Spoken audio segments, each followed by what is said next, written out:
You can also watch us on your TV screen. GB News is Freeview channel 236. On Sky, we're channel 515. 626 on Virgin Media. Just remember, you might need to retune your TV to watch the channel. Yeah, and if you are doing that, find out more about retuning by going to gbnews.uk.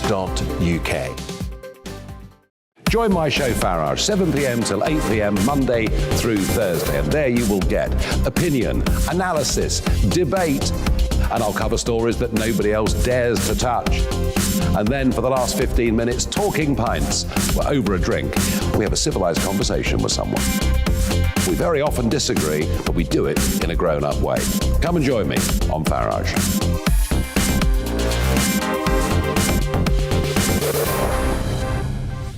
I'm Dan Wootton. Join me Monday to Thursday from 9 to 11 for the feistiest and most fun news debate on TV, where free speech reigns. I'll bring you a sharp take on the day's biggest stories, bombshell newsmaker interviews, and A-list guests. And I guarantee you, no spin, no bias, no censorship, and no reason to go to bed. That's Dan Wootton Tonight, Monday to Thursdays from 9 on GB News. Hello there, I'm Eamon Holmes. And I'm Isabel Webster. And we hope you can join us for Breakfast with Eamon. And Isabel. You make me laugh out loud, belly laugh. Is that important first thing in the morning? Yeah, absolutely. And there's me trying to be deadly serious. News is a serious business. Yeah, I have to rein you in sometimes. Well, it doesn't stop us laughing at it. It doesn't stop us having an opinion on what's going on. Yeah. And it certainly will not stop us reflecting what you think. Weekdays from 6 to 9:30 on GB News.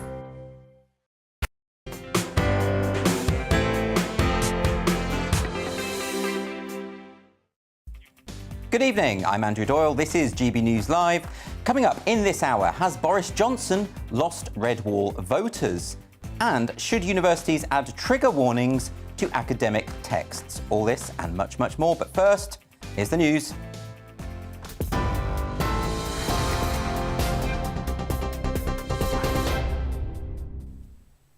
Hello, I'm Karen Roberts with the headlines. Face-to-face teaching will continue in secondary schools in England, but children must wear face masks. The Education Secretary, Nadhim Zahawi, has announced a number of COVID safety guidelines for schools, including student access on-site testing. The move brings English schools in line with the rest of the UK. But Chair of the Commons Education Select Committee, Robert Halfon, says the risks from COVID need to be balanced against the risks to children's well-being. There's a lot of research out there from all around the world, from Belgium to Germany to Canada to the United States, that suggests that masks have a negative impact on children's well-being, mental health, learning and emotional abilities. So I think we need to be very cautious here. But Professor Hugh Pennington thinks the move will make some difference in tackling the spread. It's not the silver bullet to stop the transmission of the virus. It shows that something is being done, and there's going to be a relatively small but real reduction in transmission. Thousands of people have taken to the streets in Amsterdam to protest against strict COVID restrictions. The crowd ignored an order from the government not to march after they gathered in Museum Square. The police have since dispersed the protesters. The Netherlands went into lockdown on the 19th of December. Football fans are allowed to stand at stadiums while watching Premier League games in England from today. The safe standing pilot is being trialled at 5 clubs, including Manchester United, Man City, Tottenham, Chelsea and Cardiff. The ban on standing came into force after the Hillsborough disaster in 1989, in which 97 Liverpool fans were killed. Former football manager Harry Redknapp told GB News it's the right time to change the rules. We had a disaster at Hillsborough, and so hopefully we've learned all the lessons that we can learn from that terrible day, and it can be safe for people to stand up in the future. People do love to stand up at football. I think it creates a better atmosphere. Firefighters are assessing damage to the roof of the Houses of Parliament in South Africa after a fire broke out in the building earlier today. It's believed the blaze started on the 3rd floor, but the cause is unknown. Some ceilings have collapsed, but no injuries have been reported. And the Queen's long-standing lady-in-waiting and friend, Lady Diana Farnham, has died at the age of 90. She was a close confidant of Her Majesty, supporting her since 1987 in her role as Lady of the Bedchamber. Lady Farnham died last Wednesday after 44 years of service. That's your news update. I'll be back in an hour's time. Now back to Andrew Doyle.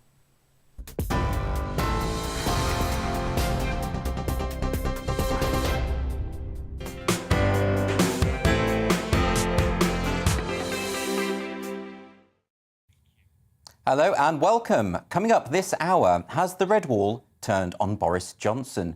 Should we ever censor academic texts? And do all ex-Prime Ministers deserve to be knighted? All that and much more, and I'm delighted to say I'm joined tonight by columnist Charlie Peters, journalist and former spin doctor Joe Phillips, and political commentator with Young Voices UK and reporter at Reaction, Bill Bowkett. Welcome. Thank you very much for joining me. Do you have any resolutions for the new year? Anyone? No, quite adamant about that, Joe, just straight away. There's just no point, is there? You've already broken them, haven't you? That's the issue. Absolutely. No, I just think, I hope this is going to be a better year. I've got a good feeling about it. I thought last year was a bit grim, frankly, and I think this will be better. Do you have any predictions for what's going to happen this year? I'm going to come to you first, Joe. Any sort of predictions in the world of either politics or culture or anything like that? Well, it'll be the Queen's Diamond Jubilee. Platinum Jubilee, won't it? So that's 70 years. Platinum Jubilee. So I think the monarchy is going to be under quite a lot of focus. Where are we with the monarchy at the moment? I mean, what do you feel that the mood of the nation? I mean, the Queen is immensely popular as ever. I think the Queen has really proved herself in the last couple of years, and to people who are even not particularly monarchist inclined. Yes. I think, you know, she has been a voice of common sense. She's shown dignity and restraint. She's been an example. She's resonated in a way that politicians have really failed to do. Yes, yeah, and I mean, her speech was excellent, absolutely and, you know, amazing. It alluded to the death of her husband in a very sensitive way, a very dignified way, and then, of course, the way that she handled the pandemic, that was all very, very popular. Yeah, but all good stuff, but there will be questions about what happens next. I mean, we've now got a slightly slimmed down royal family. Yes. Kate and William seem to be doing much more of the heavy lifting, Charles and Camilla, and the Sussexes are somewhere in America. Bill, are you a monarchist? I love the royal family. I think are wonderful. But I think it is a very integral year, you know, for them because, you know, with the Queen stepping back from public duties, you know, due to health problems, maybe this is a time we're going to see Charles step closer into doing more public duties and kind of on the path in ways to becoming king. There's issues with Charles, aren't there? I mean, he's he's perceived as being quite a politicised figure in a way that the royal family perhaps shouldn't be. Charlie, do you have any thoughts about I don't know, I suppose quite unpopularly, I think that Charles will be a great king and that he'll bring away many of those faults that you've kind of lightly raised there, that he's quite politicised, quite opinionated, likes to jump into the daily rigmarole of politics. Maybe that's just the way the royal family has to be these days, you know, maybe that old stoicism is a thing of the past. Well, I think, you know, the death of Diana maybe brought in, you know, many aspects that they didn't want to have in there with terms of emotional outbursts and all the rest of it. But I hope, actually, that as king, he will strip away parts of his personality that we found a little bit distasteful. OK. Any other predictions? Bill, going to come to you. Any thoughts for this year? Well, it's going to be a big sporting year, for sure. In the summer, there's going to be the Women's European Championships, and there's also going to be the Men's World Cup, of course, which is going to be in the winter. Is this football? Or the game, the beautiful game. Nothing about competitive at all. The beautiful game. And my optimistic prediction is that England are going to win both of them. Okay. After the success that England had in Euros, getting to the final, hopefully they'll go one step further. They came, third place, we can say, in the last World Cup in 2018. I feel like and then second place in the Euros this summer, disappointing to lose to Italy. So hopefully we'll go one step further and win it this time. I agree, Bill. I think they're going to run faster and kick the ball in the net. And I think that's how they're going to win. Charlie, are you a football fan? I am indeed. I'm a season ticket holder at Tottenham Hotspur, which I enjoy enormously. And I have no optimism there whatsoever. Despite the recent run of positivity, I'm not going to extend Bill's joy into that space. Although my prediction for 2022 is severely less optimistic as well. I think it's highly likely that Russia will invade Ukraine and that NATO will be drawn into a major conflict with Russia. And, I mean, but, you know, I've read various opinions on this, and there is a perception that Russia's sort of the mounting of the troops and the rest of it is kind of just an act of bravado because they're worried about a NATO land grab.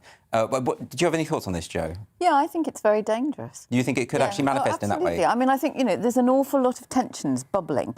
Putin's been there a long time. He's got Belarus, you know, sort of in his pocket. But he's had the problem with Crimea before. He's got Ukraine. He needs to show force because because he wants to stay there, basically. But it's not in his economic interest, is it? I mean, he's got this pipeline deal that he wants to secure, which is sort of on the rocks. Do you really think that this is going to... I think he wouldn't blink twice if he thought it would be a useful thing to show that he was a man not to argue with. Yeah. And it would, you know, it might look a little bit like sabre rattling to NATO, but I think, you know, Vladimir Putin versus Liz Truss. I think it's probably a little bit more... When you put it like that. Well, right, we're weak divided militarily. We're an embarrassment in comparison to what Russia has on the border with Ukraine. To say it's just bravado and sabre-rattling, they could make that point with far fewer troops than they currently have there. So it's something to be worried about. Yeah. Okay, interesting. Well, it's been a tumultuous few months in politics, and now there's more bad news for Boris Johnson. So there's a new poll in today's Mail on Sunday which suggests that Sir Keir Starmer has won voters' hearts back in the Red Wall, while a majority doubt Boris Johnson will be Prime Minister this time next year.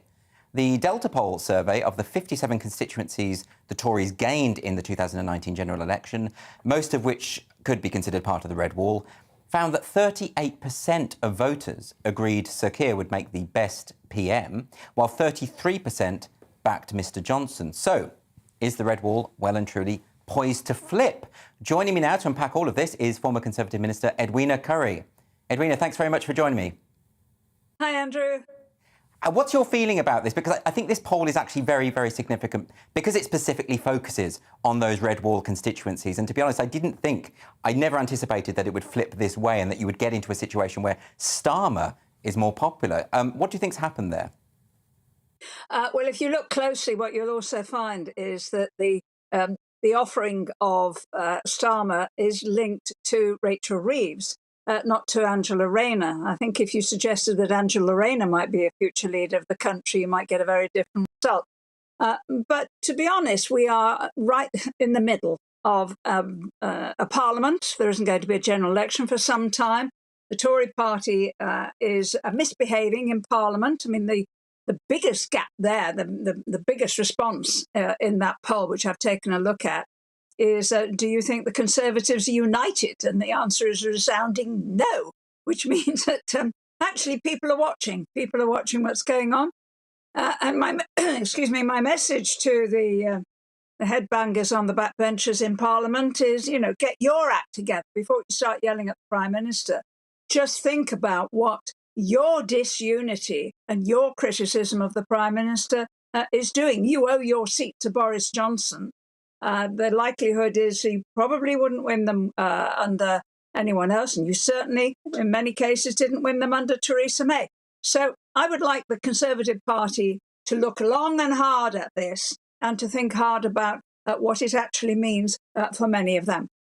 So I understand your point about the perception of unity in the party being crucial when it comes to sustaining those Red Wall seats. But surely there comes a point where the man at the head of the operation has to be held responsible for this loss. I mean, if you go back to when he won all these seats, he did say quite explicitly, you know, you have lent us your vote. He understood the strength of feeling against the Conservative Party in these industrial heartlands. And for them to vote Tory, I mean, knowing what we know about the history of their conflict with Thatcher and the rest of it, it was a big, big deal. But to see it flip back like this, I mean, aren't you slightly worried that this is really the end for Johnson? Well, can I just correct some of your history? Because, in fact, we held some of those seats in Margaret Thatcher's day. I represented a mining constituency in Margaret Thatcher's day, as did a number of my colleagues, including several of those which are Conservative again. And that was because the people in them wanted to vote for a future. They could see the point of what the Conservatives were saying. And I'm sure that was the case as well back in December 2019. They could also see that the Labour Party then was very much more left-wing. I mean, to pay Keir Starmer a little bit of credit, if I may. He has done his best, I think, to make his party more electable, and that's bound to have some effect. The gap between him and Johnson actually is not that great. And in the midterm of a parliament, before we've had the benefit of much of the levelling up, while we're still suffering very badly from the problems with COVID, and indeed, if you look at what people say are the most important things, by far the pandemic still counts. That doesn't surprise me. And one of the problems, I think, with this is actually quite a technical one, looking at it from where I live here in the High Peak. There's levelling up money, large amounts of it available, but it will tend to get snapped up by those local councils which are well organised, and they will tend to be in cities. The smaller towns, particularly in the north of England, typically High Peak Borough Council, I think, has got 2 people working in the development section for the whole of the borough, and they're kept busy doing everyday stuff. There isn't really the capacity in many of these smaller towns to start developing plans and ideas that will grab the money. And the result of that is that they're not ready when the money is available. So the levelling up still goes further down. And that's been going on for decades. That's not a recent thing. That's been going on for a very long time. There needs to be some mindset in the government. And, we get them up from London from time to time, but not often enough, that does more than look at the cities, does more than look at HS2 and the positive impact it's going to have, I think, on cities like Manchester and Birmingham, but actually looks at the smaller towns, the more decayed towns out in the hinterlands of these cities, and says, all right, they need a much more special arrangement, they need more direct help. What is it that we can actually do to improve the quality of life of people on the ground? And then for the government to take some credit for it, and not just local councils. But there is certainly a perception that priority, or that hasn't been the priority. They're making a lot of noise at the moment about levelling up. There was a poll a couple of weeks ago suggesting that most of the electorate don't know what levelling up actually means. But surely that must have been... I totally accept your point that it's more complicated than just Boris Johnson at the helm. But when you have this sort of concatenation of circumstances, one thing after another, the sleaze problem, the problem with the Christmas parties at Downing Street, the way in which Johnson is perceived to have handled or mishandled COVID, don't you think that when you have that kind of intensity of events happening one after the other, that really perhaps the leaders' days are numbered? Well, all leaders' days are numbered. There's always room at the top. But I would say that if the Conservative Party in Parliament decides to make a real challenge to Boris Johnson, that actually consolidates the divisions within the party. It leaves the party activists like me, really feeling quite despairing, because we thought we elected intelligent people to get the Parliament. I mean, my MP is very good, but some of them are real headbangers, and that can be a bit of a problem. Probably, if you think about it, Andrew, because this Parliament, this government was elected to do Brexit. They weren't elected to do COVID and to do a worldwide pandemic. That was very much not in anybody's manifesto. And there's been an awful lot of learning as they've gone along. I think that's a key point. That's a key point. I think the idea that Keir Starmer would have ever appealed to these areas of the country always struck me as baffling, given that he was one of the chief architects of Labour's decision to support a second referendum in the manifesto. That struck me as disastrous. And I think that suggests, though, the extent of the problem within the Conservative Party, if Starmer can be outpolling Johnson even after that. It also suggests, if you think about it, that Brexit is receding as an important issue.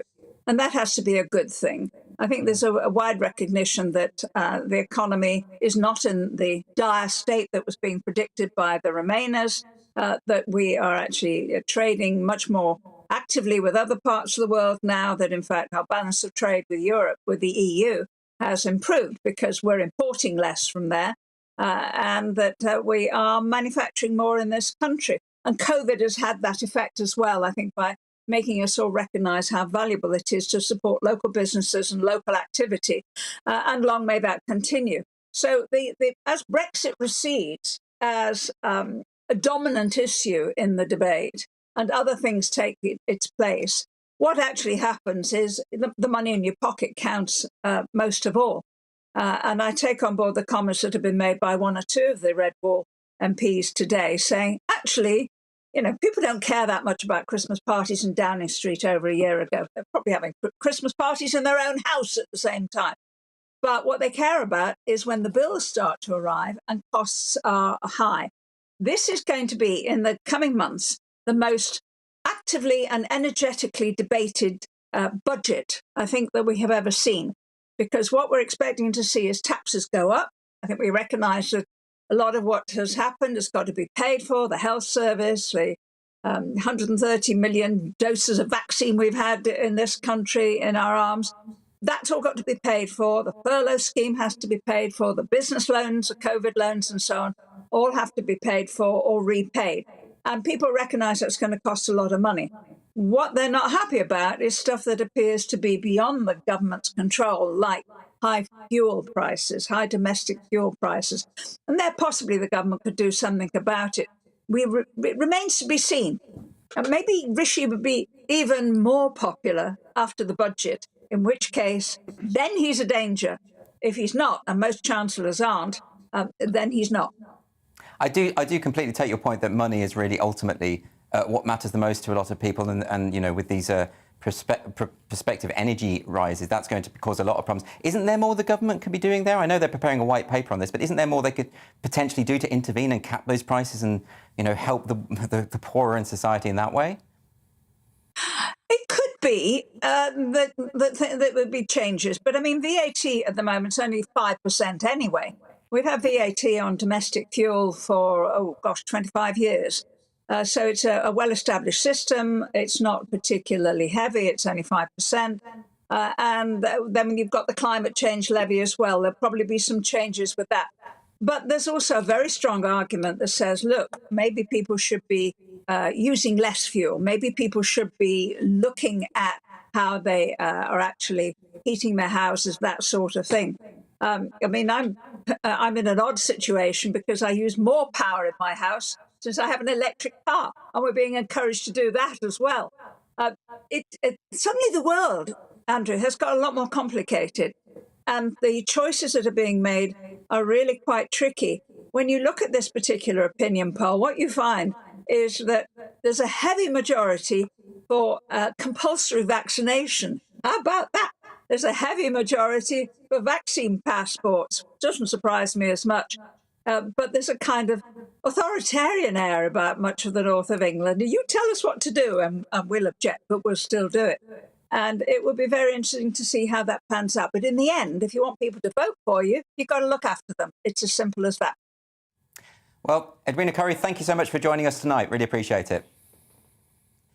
So I'm going to go to my panel now about this. There's loads of interesting points raised there. I'm going to start with you, Charlie. Do you have any immediate responses to what Edwina Currie was saying there? Well, I was quite concerned to hear some suggestion that in reaction to high energy bills, we should instead be looking perhaps to spend less on energy and be more kind of contain ourselves with heating our homes. So why does that trouble you so much? Well, I think there's this bizarre mentality which inflicts lots of England, which kind of cakeism, as I call it, where you want to have your cake and eat it. Yeah. You want to have all this nice kind of levelling up agenda, but you don't want to have any of the economic growth that actually pays for it. And when you fall off cakeism, you say to yourself, well, actually, we should just be poorer. We should have colder homes and fewer cars. It's always the working class that get hit with this stuff, always. And you're governed by people who maybe aren't hit by them. They don't see the real concern. Is that the problem, Joe, that we are dealing with a government that are just completely out of touch? Totally. And I think, one of the things that Edwina Currie said there was that, desperately trying to say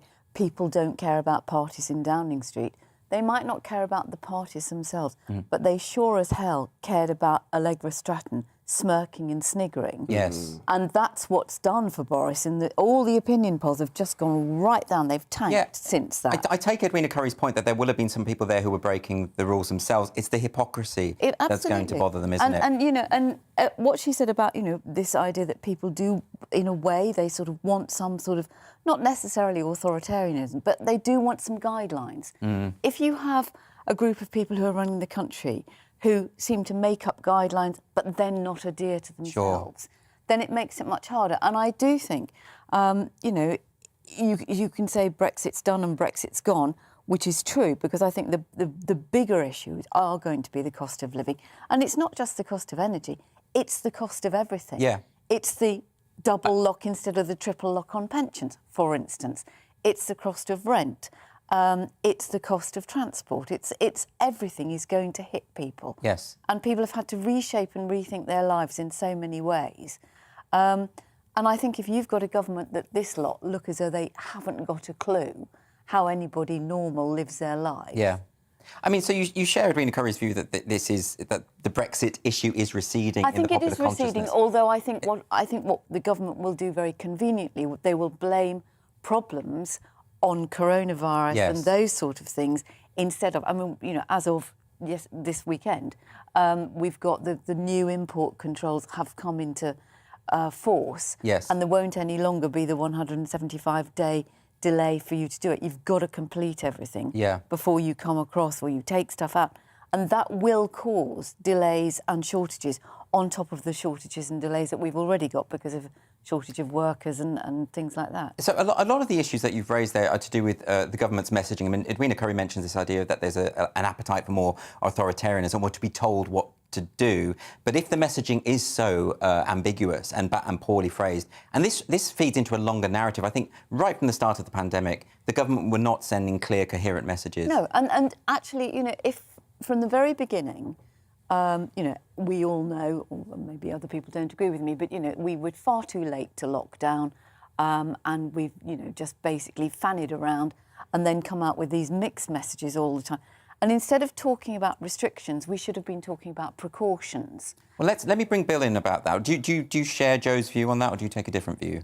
I think I do to an extent, but I think what we're starting to notice, I think, in the way in which the messaging around, and I think Currie mentioned that Brexit is becoming less of a prevalent issue, maybe in terms of, you know, people's livelihoods or wages or the issue of immigration, for instance, but also coronavirus is going to become less of a prevalent issue next year, which is where I think the cost of living crisis is really going to be pivotal. And I think that's where I think maybe Starmer could pose as the biggest threat to Boris Johnson's leadership, because voters know that Boris is totally incompetent. I think 2/3 of the electorate find him dishonest. He's the least popular cabinet minister in the most recent Conservative home rankings, and you're looking at the most recent polls, and the Tories are tanking.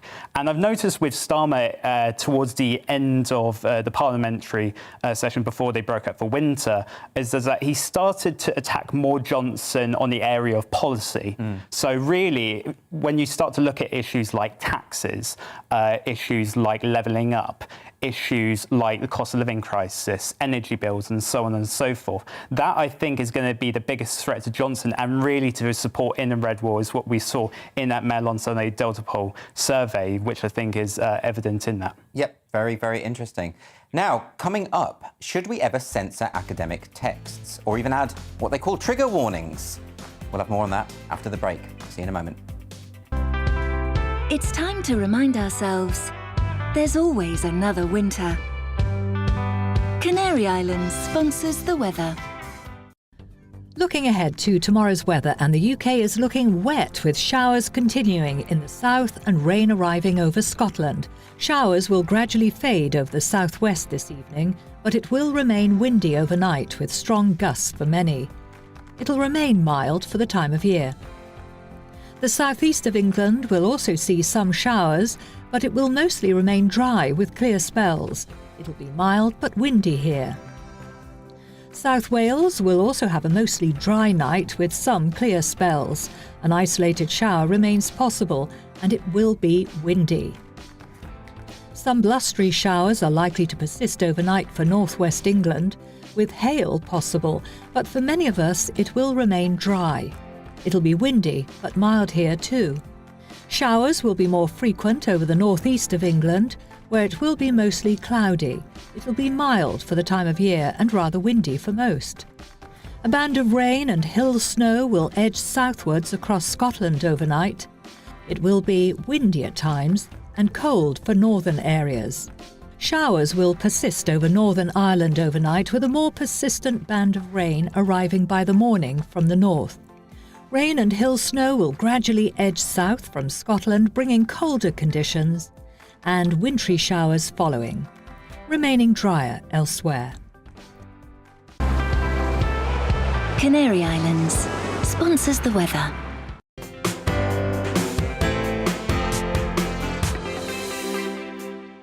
Hello there, I'm Eamon. And I'm Isabel. And you're watching the GB News digital stream across the United Kingdom. And around the world. If you're here in the UK, you can also watch us on your TV screen. GB News is Freeview channel 236. On Sky, we're channel 515. 626 on Virgin Media. Just remember, you might need to retune your TV to watch the channel. Yeah, and if you are doing that, find out more about retuning by going to gbnews.uk. Join my show Farage, 7 p.m. till 8 p.m. Monday through Thursday, and there you will get opinion, analysis, debate, and I'll cover stories that nobody else dares to touch. And then for the last 15 minutes, talking pints. Well, over a drink, we have a civilised conversation with someone. We very often disagree, but we do it in a grown-up way. Come and join me on Farage.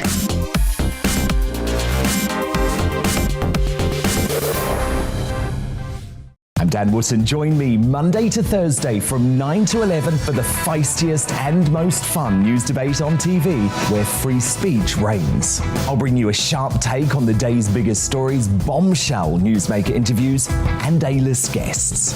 And I guarantee you, no spin, no bias, no censorship, and no reason to go to bed. That's Dan Wootton tonight, Monday to Thursdays from 9 on GB News. Hello there, I'm Eamon Holmes. And I'm Isabel Webster. And we hope you can join us for Breakfast with Eamon and Isabel. You make me laugh out loud, belly laugh. Is that important first thing in the morning? Yeah, absolutely. And there's me trying to be deadly serious. News is a serious business. Yeah, I have to rein you in sometimes. Well, it doesn't stop us laughing at it. It doesn't stop us having an opinion on what's going on. Yeah. And it certainly will not stop us reflecting what you think. Weekdays from 6 to 9:30 on GB News. My name is Andrew Doyle. Join me every Sunday evening at 7 p.m. for Free Speech Nation. This is a show where we address current affairs and news stories of the week with the help of two wonderful comedian panellists. I brought in comics because I want to give it a lighter edge, and also they work for less. See you there.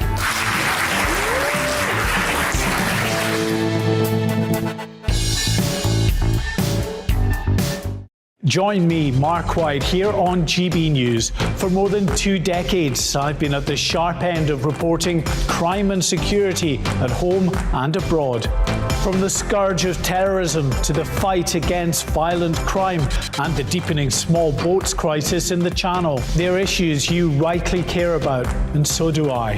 As GB News Home and Security Editor, my focus will be on the stories that matter to you.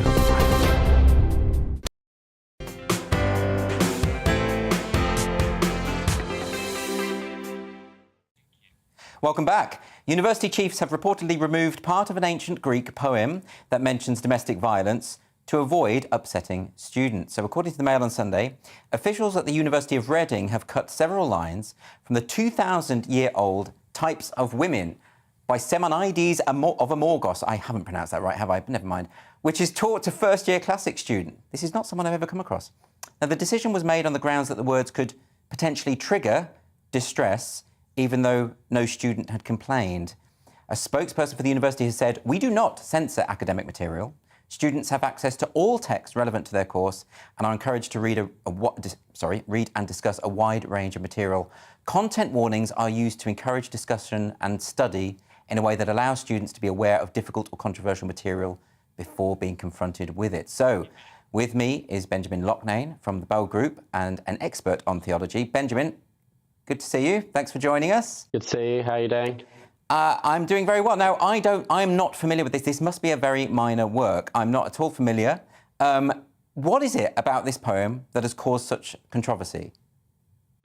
Yeah, well, it's basically the fact that it discusses women in a way which is, for some people might be described as offensive, but there are a lot of offensive things in classical literature. I remember in the Iliad, there's a lot of killing, for example, but you're not going to warn people that in epic poem about war, some people get cheated, deceived, killed, and all sorts of other things. You know, this is part of literature. It is a broad description of the reality of every aspect of life. Not every aspect of life is good. A lot of it is bad.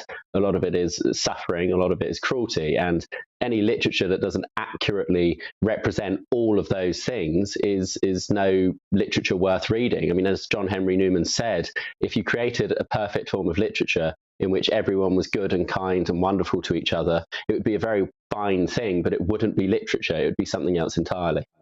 So some of the details of this poem, it talks about how the Greek god Zeus created 10 types of women, and that each type of woman is represented by an animal or an element, such as pig, fox, dog, donkey, ferret, monkey, and that these have negative connotations. Apparently the only type of woman who is considered to make a good wife is a bee. I don't know what any of this means, but it does sound quite antediluvian. You know, I mean, isn't it fair enough to sort of say to the students, look, this stuff is out of date, it might be offensive, it might be upsetting. I mean, what's so wrong with making that clear? Well, I think it sounds more pro-bee than anti-women by the sounds of it. It's more offensive to the other animals mentioned, if anything. But no, I don't think it is worth giving people content warnings or telling them that they should avoid reading something if it might be something offensive to them. I think they should read it, take it as it comes, and learn to deal with difficult ideas as they read them. That's the whole purpose of study and academia, is that you read something without having it contextualized beforehand, because it's a slippery slope. When this begins, it starts with, oh, this might be offensive, but before you know it, the next thing is it's contextualizing any text at all and telling people how to take it before they read it. People should be able to form their own conclusions from the study of the text through intelligent thought, not be told what conclusions to reach before doing the study. You wouldn't do it in mathematics. You wouldn't say, here's a long equation, and by the way, here's the answer that we've given you beforehand. You say, here's the way of thinking about things. Now take this equation and work it out for yourself, because in the process of doing that, you learn how to think. You see, what I don't understand about this is if I were a young person choosing to take the study of classics, I would probably be aware. I mean, if you read Ovid's Metamorphoses, it's a litany of sexual violence and other forms of violence. You know, it's Adonis's mother had sexual intercourse with her father in order to produce Adonis, and then he was born from a tree. I mean, that's a dysfunctional family, isn't it? You know, what? You know, why? Surely, if knowing what we know about the classics, you just wouldn't take that course, would you?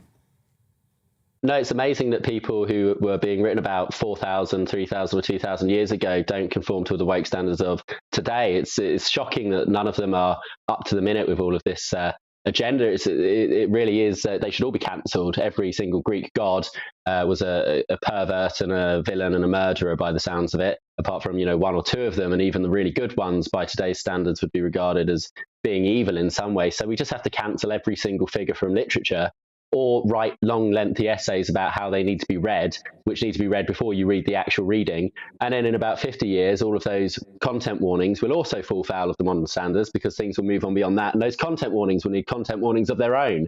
And then before you know it, to read the Iliad, you'll need to read 7,000 content warnings before you even get onto the actual text. If you just train people how to think, they can read it for themselves. And if people just exercised intelligent thought and didn't get offended by things so easily, but actually read it in the context that it was written, then I think we'd all be better off. I mean, you say that with some levity, but a couple of years ago there was a feminist website that had a definition for trigger warning, and they applied a trigger warning to the definition of trigger warning because the word trigger has connotations of guns. And we've even seen that at the University of Glasgow, I think, a few months ago. They said that they weren't going to use the phrase trigger warning anymore. They were going to use content warning because it might remind them of, I don't know, Boys in the Hood or so, I don't know, something that makes them upset. But this is an odd thing. Isn't there something quite paternalistic and patronising ultimately about this? Because we're dealing with adults, aren't we? I mean, I get that if you've got a text that has some unpleasant elements and you're teaching young children, you know, you want to be a bit careful about that and you want to make people aware. But these are adults, aren't they? Or does this say something about the general infantilism of the modern world? I think what it shows is the way that education has changed. It used to be about teaching people how to think. Now it's about teaching them what to think. And when education becomes about teaching people what to think instead of how to think, it's not education, it's indoctrination. I think that marks the shift from an education system which was about making people strong thinkers able to take on the world, and now turning them into people who are in line with a certain agenda. And I think that is the shift that we're seeing here. Benjamin, thank you very much for joining us tonight. Really appreciate it. No problem. I want to come straight to my panel on this because I'm fascinated by this subject. Now, Joe, you know quite a bit about this text.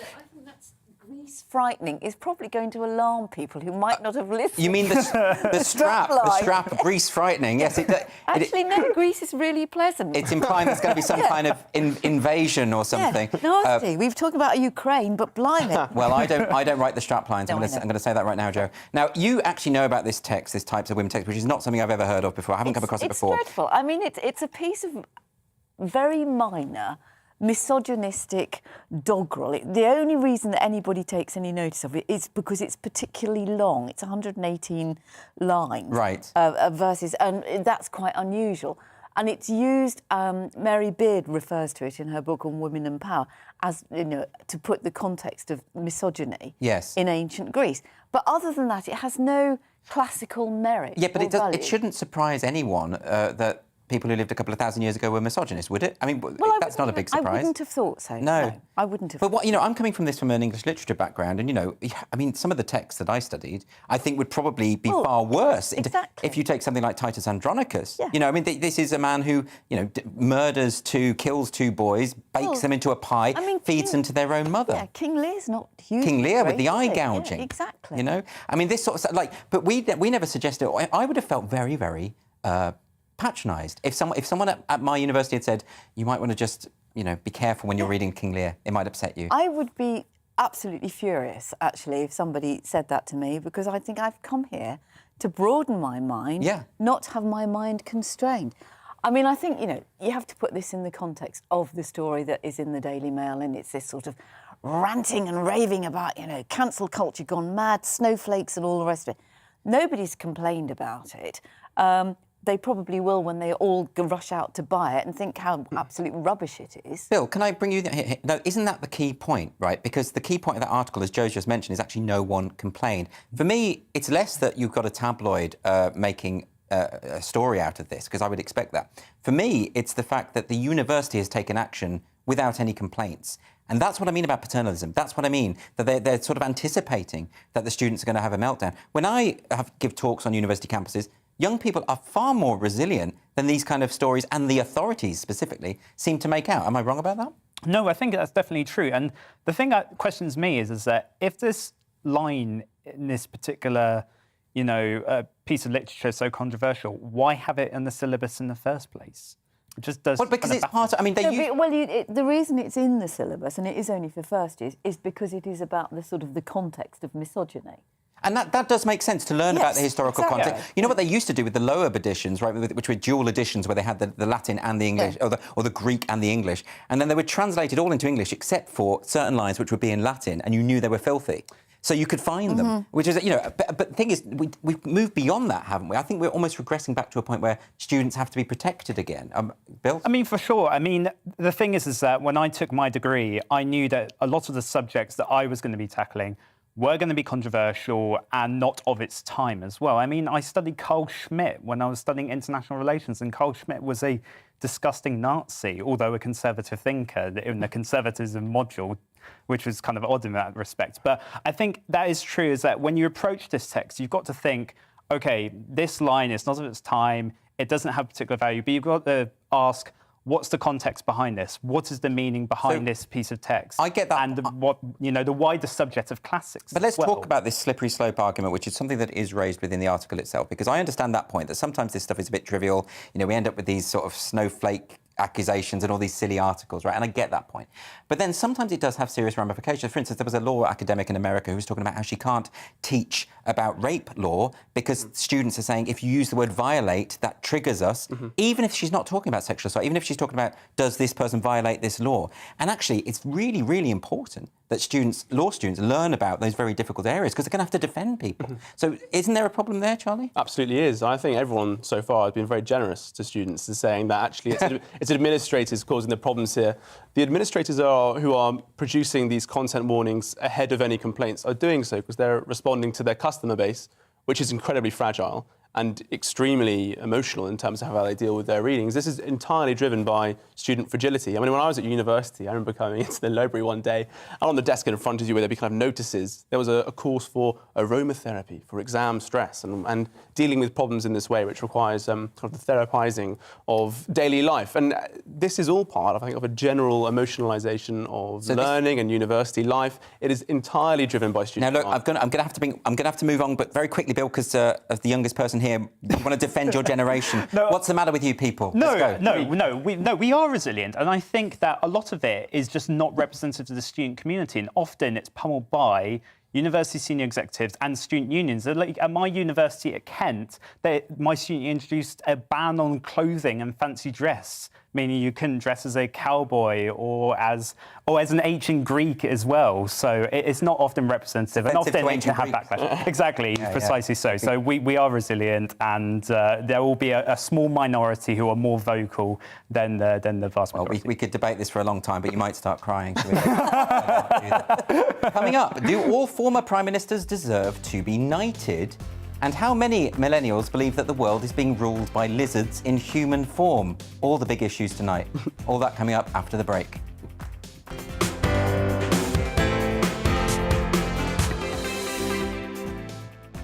Hello there, I'm Eamon. And I'm Isabel. And you're watching the GB News digital stream across the United Kingdom. And around the world. If you're here in the UK, you can also watch us on your TV screen. GB News is Freeview channel 236. On Sky, we're channel 515. 626 on Virgin Media. Just remember, you might need to retune your TV to watch the channel. Yeah, and if you are doing that, find out more about retuning by going to gbnews.uk.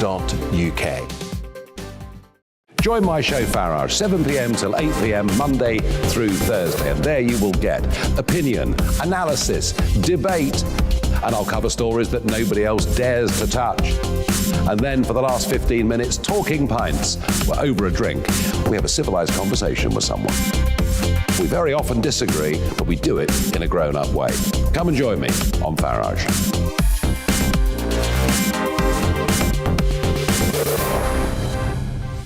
I'm Dan Wootton. Join me Monday to Thursday from 9 to 11 for the feistiest and most fun news debate on TV, where free speech reigns. I'll bring you a sharp take on the day's biggest stories, bombshell newsmaker interviews, and A-list guests. And I guarantee you, no spin, no bias, no censorship, and no reason to go to bed. That's Dan Wootton tonight, Monday to Thursdays from 9 on GB News. Hello there, I'm Eamon Holmes. And I'm Isabel Webster. And we hope you can join us for Breakfast with Eamon and Isabel. You make me laugh out loud, belly laugh. Is that important first thing in the morning? Yeah, absolutely. And there's me trying to be deadly serious. News is a serious business. Yeah, I have to rein you in sometimes. Well, it doesn't stop us laughing at it. It doesn't stop us having an opinion on what's going on. Yeah. And it certainly will not stop us reflecting what you think. Weekdays from 6 to 9:30 on GB News.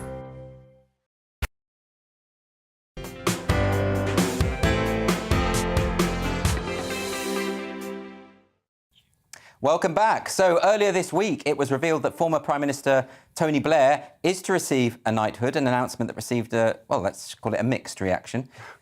Well, Speaker of the House, Sir Lindsay Hoyle, has lent his voice to the debate by suggesting there should be more knighthoods, in particular for all living former Prime Ministers, and all of them should receive one. So this is what he said.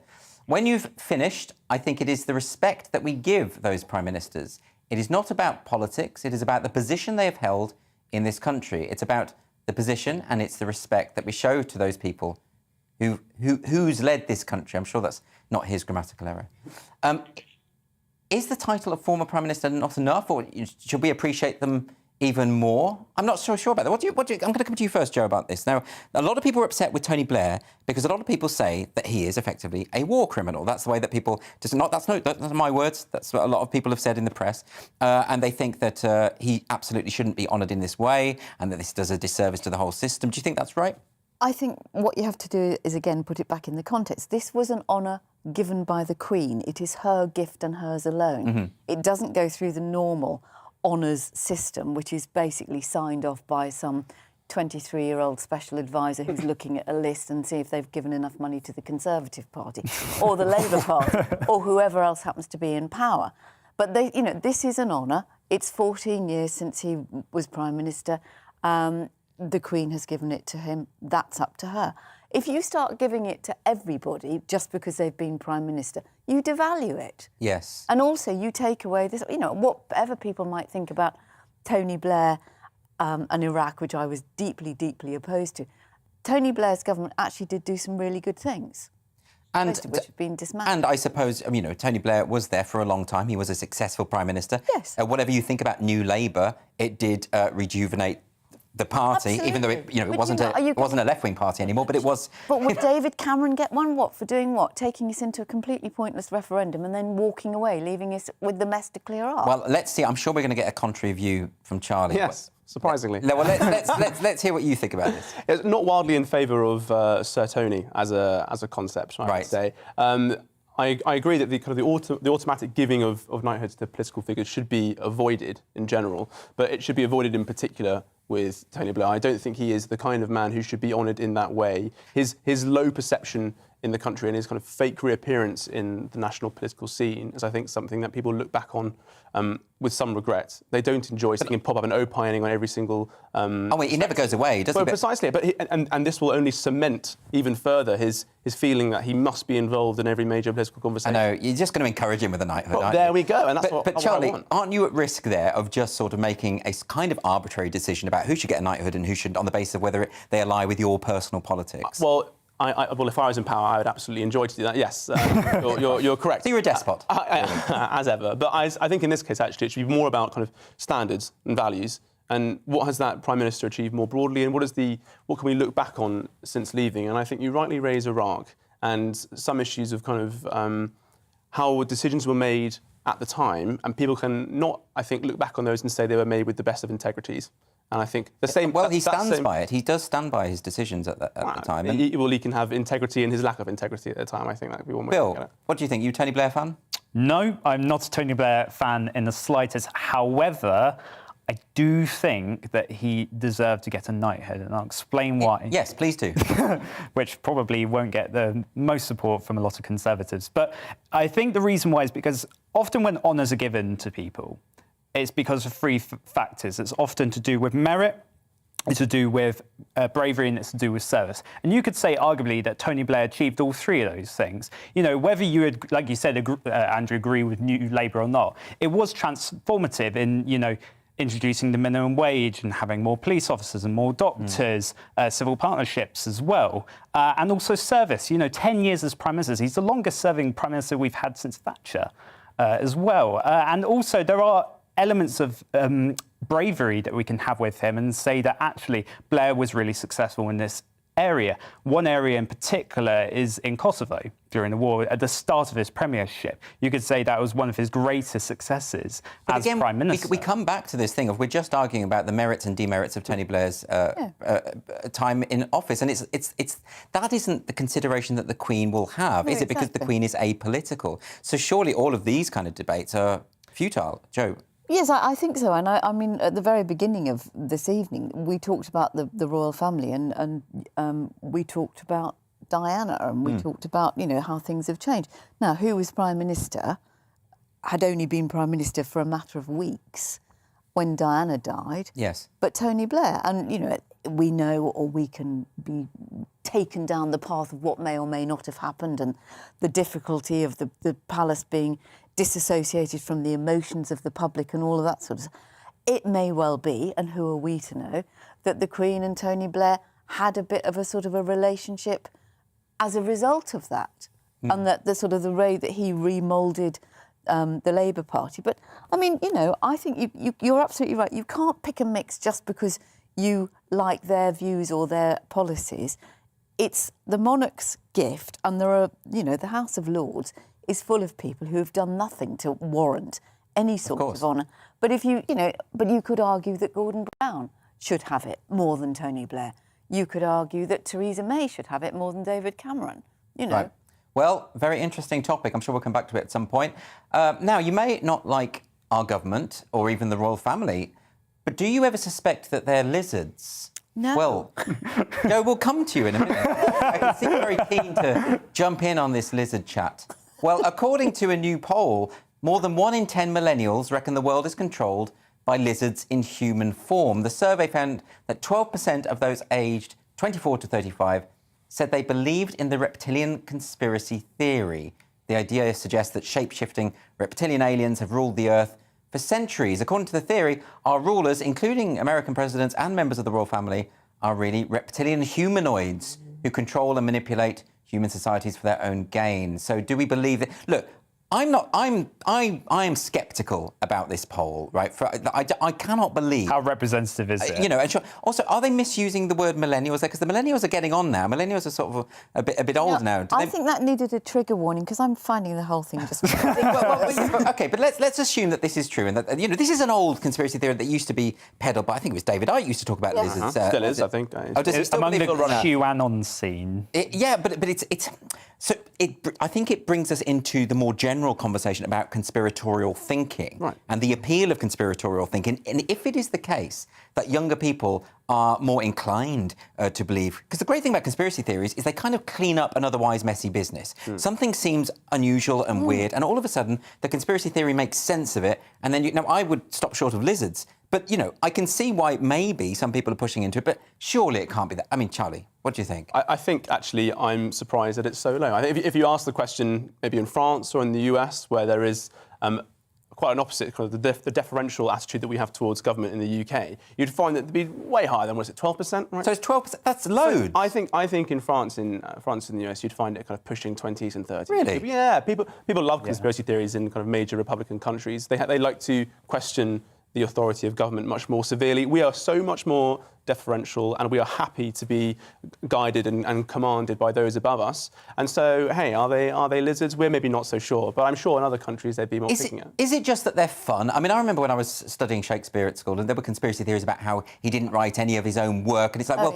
if you think that, you'll have to explain why none of his contemporaries ever mentioned it. They all seem to think he did. Boris Johnson's apparently got a book coming out on Shakespeare. I expect all will be revealed. Oh, he's been trying to write it for about 5 years. Charlie, just come to you quickly, and then I want to come to Bill, because he's responsible. If you are 25 to 32 or whatever, and you are living in a country where wages have been stagnant for over a decade, house prices are skyrocketing, your opportunity for travel, life, leisure, family are declining massively, and your political leaders all throughout this time are saying, we need to quadruple lock the pension and also lock you indoors for 2 years. Hell, I'd start to think they were lizards too. So, that's an interesting, because I have spoken to someone who is buying into some sort of COVID conspiracy stuff, and I'm trying to talk sense to this person. But then they're sort of saying, but then you understand, when the whole of society is locked down for for something that isn't.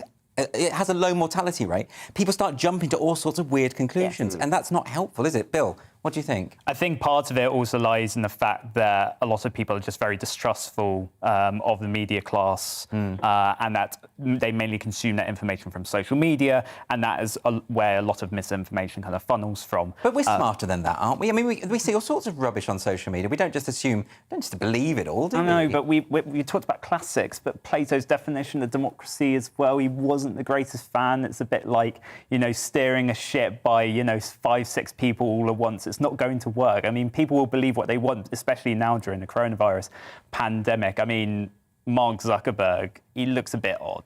He could be a lizard. Goodness me. It's entirely possible. He's a very pallid... he seems more like perceived. an automaton to me. He seemed more like a cyborg. I could believe the cyborg thing, but I don't think he's reptilian. I mean, at this day and age, anything's believable. Goodness. That's dangerous. I think. Well, I'm hoping that this is an inaccurate poll. I wouldn't like to think that 12% could believe something so outlandish. But maybe I'm wrong, and maybe we are being ruled by lizards. So we'll see. Coming up, will Donald Trump run for president in 2024? We're going to be joined by his former advisor, Sebastian Gorka, to get the inside track. So stay tuned for all of that and more. But first, the weather. It's time to remind ourselves there's always another winter. Canary Islands sponsors the weather.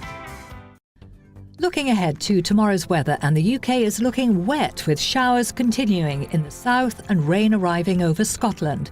Showers will gradually fade over the southwest this evening, but it will remain windy overnight with strong gusts for many. It'll remain mild for the time of year. The southeast of England will also see some showers, but it will mostly remain dry with clear spells. It'll be mild but windy here. South Wales will also have a mostly dry night with some clear spells. An isolated shower remains possible and it will be windy. Some blustery showers are likely to persist overnight for northwest England, with hail possible, but for many of us it will remain dry. It'll be windy but mild here too. Showers will be more frequent over the northeast of England, where it will be mostly cloudy. It'll be mild for the time of year and rather windy for most. A band of rain and hill snow will edge southwards across Scotland overnight. It will be windy at times and cold for northern areas. Showers will persist over Northern Ireland overnight, with a more persistent band of rain arriving by the morning from the north. Rain and hill snow will gradually edge south from Scotland, bringing colder conditions, and wintry showers following, remaining drier elsewhere. Canary Islands sponsors the weather.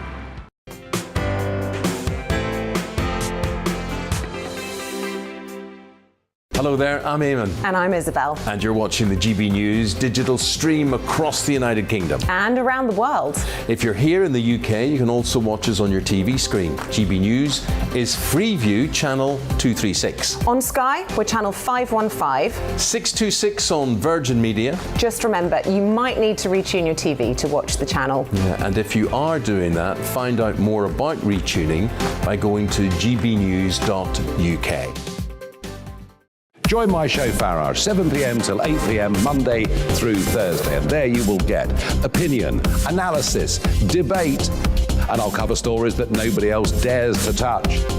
And then for the last 15 minutes, talking pints. We're over a drink. We have a civilised conversation with someone. We very often disagree, but we do it in a grown-up way. Come and join me on FARNHAMDIES.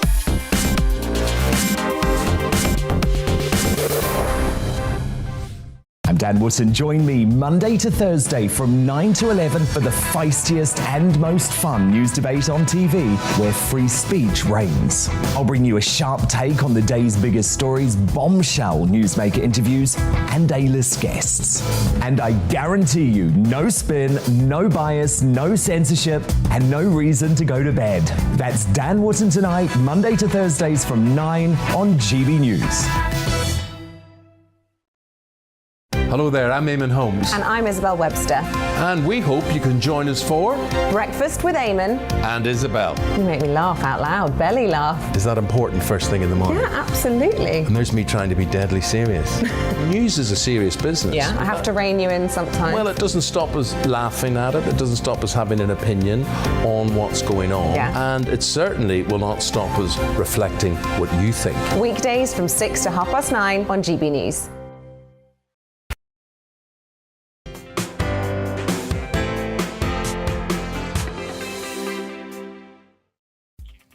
Good evening, welcome to GB News Live with me, Andrew Doyle. Coming up this hour, will Donald Trump run for president again?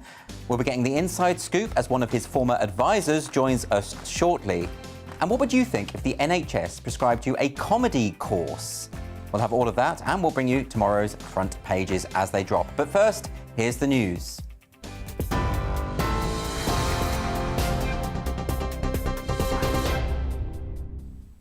Hello, I'm Karen Roberts with the headlines.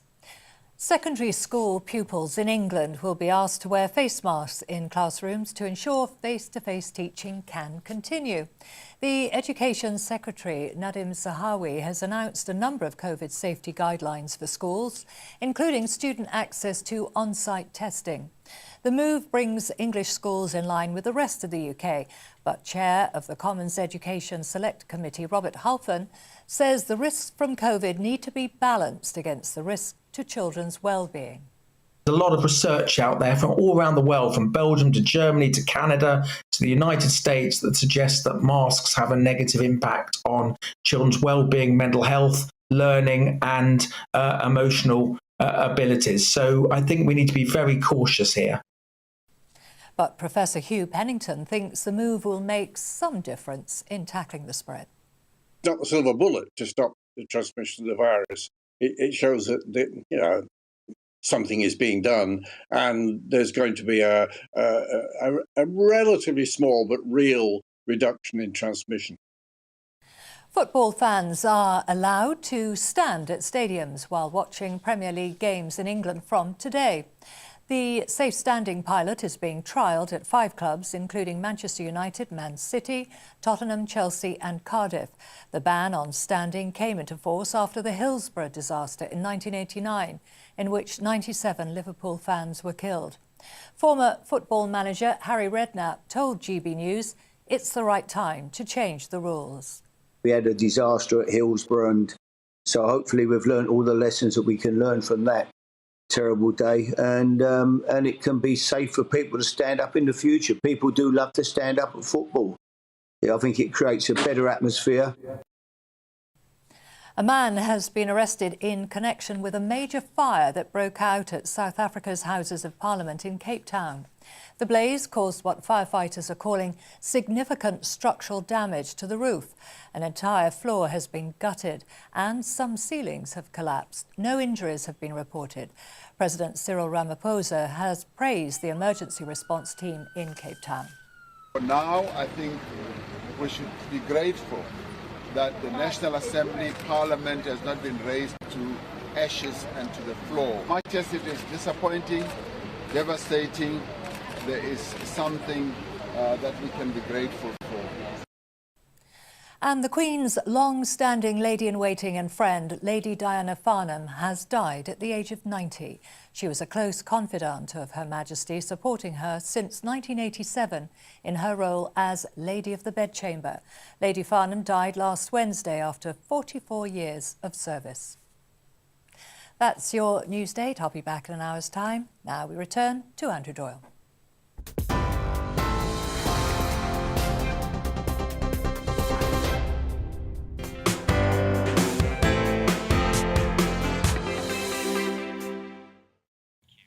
Welcome back to GB News Live with me, Andrew Doyle. Lots coming up this hour, including a look at tomorrow's front pages. And we're going to be asking, should the NHS really be prescribing sessions with comedians to help people address their demons? Yes, you heard that right. Terrible idea.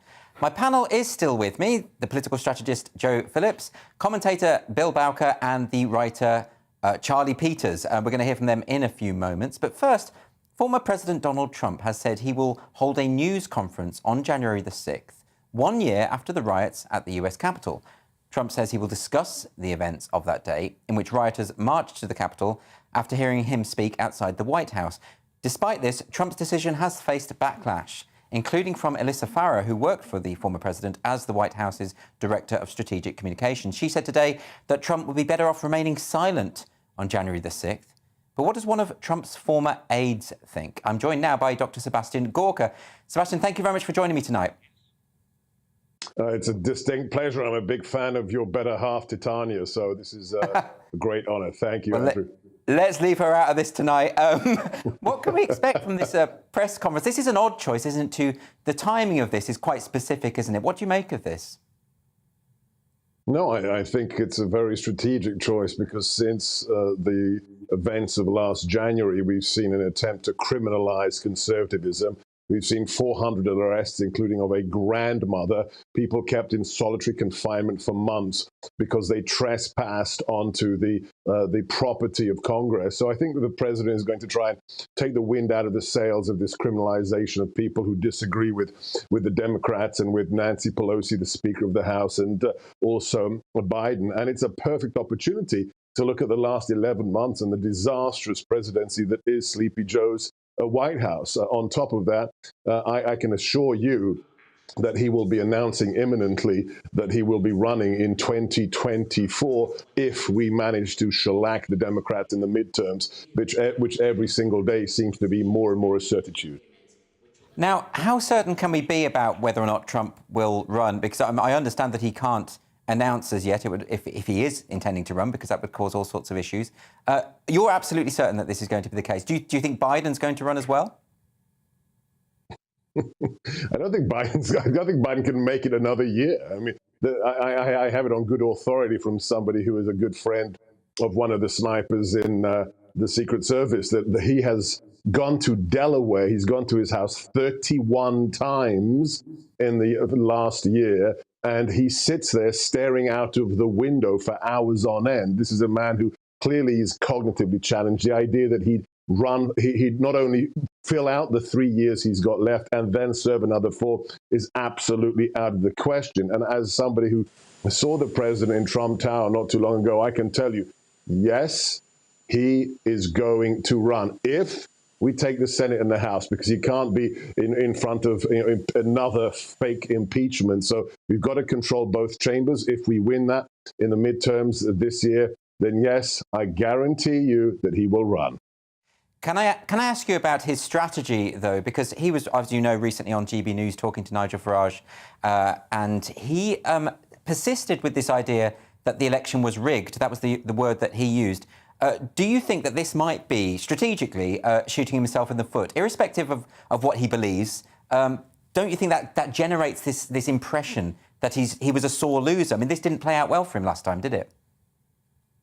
Well, we know one thing for sure, that every single day we're seeing very, very egregious findings coming out from various states in terms of double voting, people who weren't registered in states where they voted. So I've advised the president to let those investigations continue.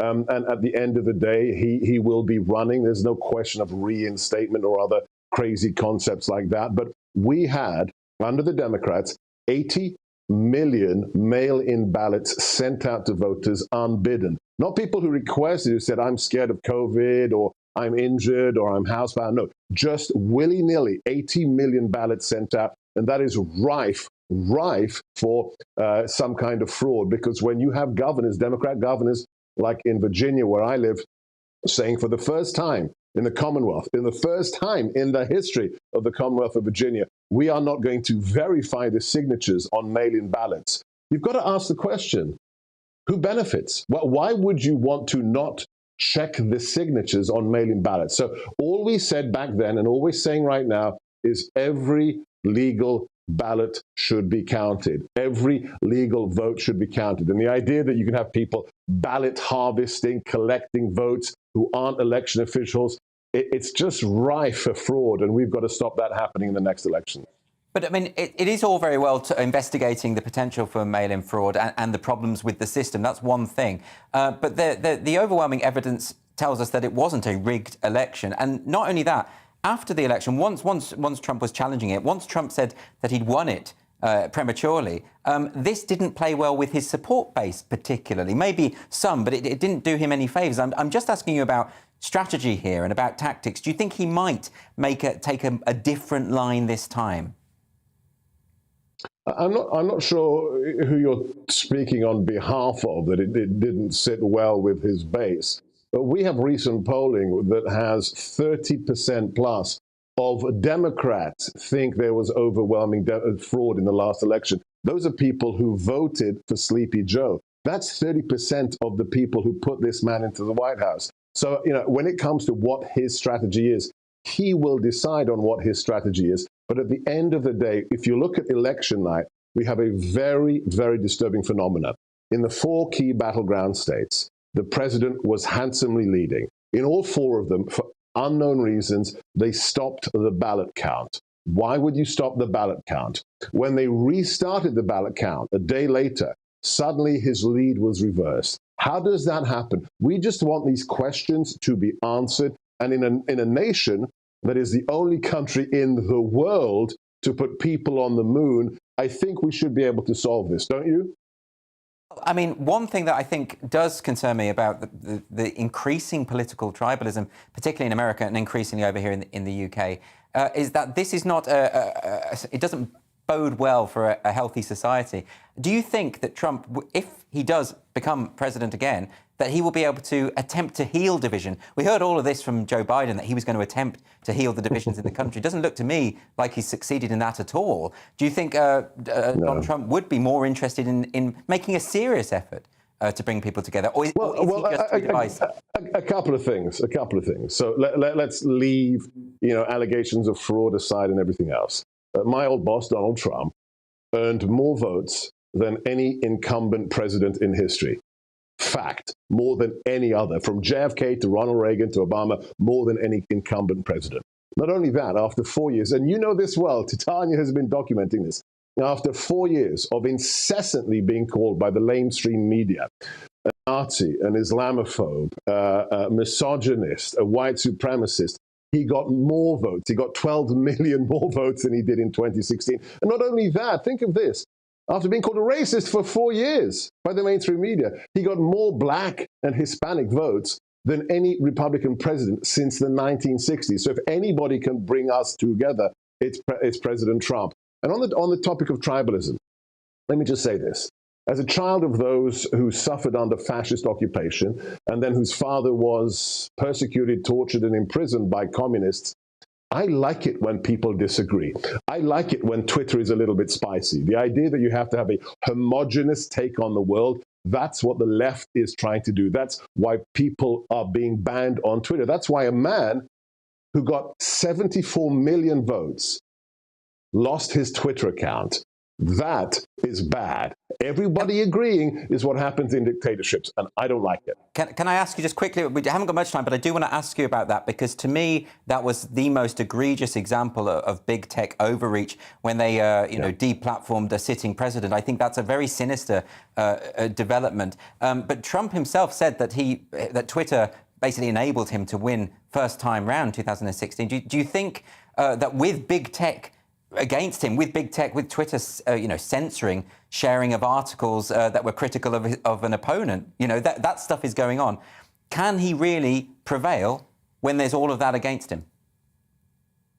Well, he will be launching this quarter his new social media platform, Truth Social. The day it announced, the shares in the holding company quadrupled. They are also partnering with the First Amendment alternative to the fascistic YouTube, that's Rumble. So look, he understands what the overlords, the big tech overlords, who really are censoring free speech in this nation are doing. And Zuckerberg and Dorsey said, well, if you don't like our platforms, go and build yourself your own. That's exactly what he's doing, and we are very, very excited. Think about that. 74 million people voted for this man. That's rather a large market, don't you think? Sebastian Gorka, thank you so much for joining us tonight. Really appreciate it. Cheers, thanks. Happy New Year. And to you. I want to come to my panel now because I think there's loads of really interesting ideas were raised there. But first, Joe, I want to come to you. What do you feel about this idea of well, firstly, what the prospect of Trump running again? Do you think he's likely to have any success? I was trying to sort of engage with this idea of that I think the strategy is wrong if you start to say that you've lost, that you were robbed of an election. I just think that doesn't work. Absolutely. I mean, Sebastian was extremely urbane, very charming and very plausible. What you have to remember is that Donald Trump was completely bonkers. We were talking about lizards a little while ago. This is a man who was telling people to go and drink bleach. He didn't tell people to drink bleach. Well, he was pretty close to it. He was going to, maybe there's something you can take for this. I mean, this was a man who paraded his ignorance, his lack of understanding of the responsibility that he had. And on the 6th of January last year, he had said to those people who ran and mobbed the Capitol, I love you. He did nothing to stop it. He did nothing to calm it down. Those people... Can you imagine if that happened here, Andrew? I mean, if people were doing that and running into... I would agree that I think he was responsible for raising the temperature in a very difficult... But I don't... fuelled hatred. I don't agree that it met the threshold for incitement to violence bodies. I don't think that's right. But I think it did raise the temperature. What do you think, Charlie? I think on this specific point, on the Capitol Hill riots, I think the FBI has a few more questions to answer on that particular event than Donald Trump.